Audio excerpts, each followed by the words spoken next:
West Asia is staring at another war. Israel versus Palestine, Israel versus Hamas, and Israel versus Lebanon. It's a complicated mix. Rockets and threats are raining on Israel, and they're paying back in kind. And the way things are going, it could blow up into a full-fledged war. We say this because it has happened before, and it started exactly like this. The tension began at the Al-Aqsa Mosque.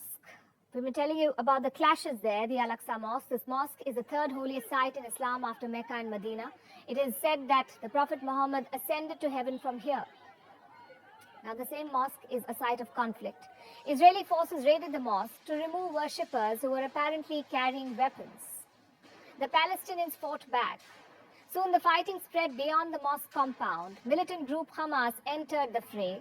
They started firing rockets at Israel, first from Gaza, then from Lebanon. Yesterday, there was a barrage of rockets that came from Lebanon. Israel responded with warplanes and conducted airstrikes on Lebanon. And both sides are now issuing threats. Hamas says, and I'm quoting, they won't sit with their arms crossed in the face of Israeli aggression. Israel says Hamas will pay a price for this. The world is calling for calm, but to no avail. Let's get you the latest. Last night, northern Israel was targeted. At least 34 rockets were fired from Lebanon. Israel said it intercepted most of them, but the ones that got through did cause damage. Some buildings were hit, 2 people were injured. They were hit by shrapnel. For Israel, the rocket attacks are a clear provocation. This is the biggest strike from Lebanon, from Lebanese soil, since 2006. That's the year when Israel and Lebanon went to war. And this time the attacks are coming from Hamas in Lebanon. At least that's what Israel says. Hamas is a militant group morphed into a political party. It controls the Gaza Strip. Israel calls the Hamas a terrorist organization. It says they are the ones who fired the rockets from Lebanon. Israeli defense forces were quick to counterattack. They dispatched jets. They struck targets inside Lebanon and also across the Gaza Strip. Israeli fighters used around 20 missiles. They hit at least 4 sites in a span of 10 minutes. And this may not be the end of Israeli action. Prime Minister Netanyahu has promised a strong response. Recently, I have made it clear that our enemies should not misjudge us. The internal debate in Israel will not prevent us from taking action against them wherever and whenever necessary. Regarding the aggression against us on the other fronts, we will strike our enemies and they will pay the price for any act of aggression. Israel is sending a clear message. It holds Lebanon responsible for the missile attacks and it wants to stop all Hamas operations in Lebanon. But it's not going to be easy. Hamas too wants to punish Israel for the clashes at Al-Aqsa, among other things.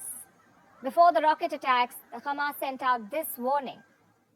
What happened in Al-Aqsa Mosque, the Israel forces' assaults on the worshippers, is a crime and is a violation of all human rights and laws. And the occupation should be held responsible for it and its repercussions, because our people will not let this pass without a response to the terrorizing of the worshippers who were safe in the house of God.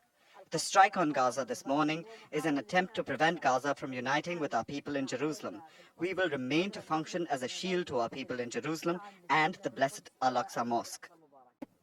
Neither side is prepared to back down at this point, and this raises the risk of conflict. Not the first time this is happening. In 2021, there was a similar 10-day war, and the parallels this time are uncanny. In 2021, Israel evicted families in East Jerusalem. Then the Israeli police raided worshippers at Al-Aqsa. That triggered attacks from Hamas. They began firing rockets. Israel fired back with missiles. And 2 years on, the same thing is happening. There is a UN peacekeeping force in Lebanon. It has issued a statement. It says the situation is, quote-unquote, extremely serious. The United Nations has urged restraint. So has the United States. The US, remember, is Israel's top ally. It says Israel has the right to defend itself, but both sides should work towards dialing down tensions. America says the sanctity of the holy site should be preserved, and that's a complicated issue.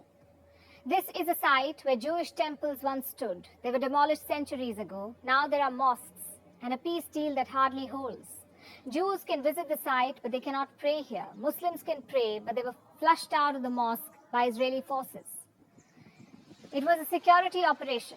The worshippers had explosive fireworks in the mosque. It is happening during the Muslim holy month of Ramadan. Also the Jewish festival of Passover. As the tension and fighting spreads, the facts are getting blurred. Israel blames the Hamas for the rocket strikes, but reports say that the Hezbollah may also be involved. They may have backed the Hamas strikes. And who are the Hezbollah? This is an Iran-backed Shia group based in Lebanon. Also, they call themselves a political party. The Hezbollah is an arch rival of Israel, and they back the Assad regime in Syria. Israel has been fighting a shadow war with Iran there. It has been targeting the Hezbollah. In fact, Israel has intensified operations in the last few months.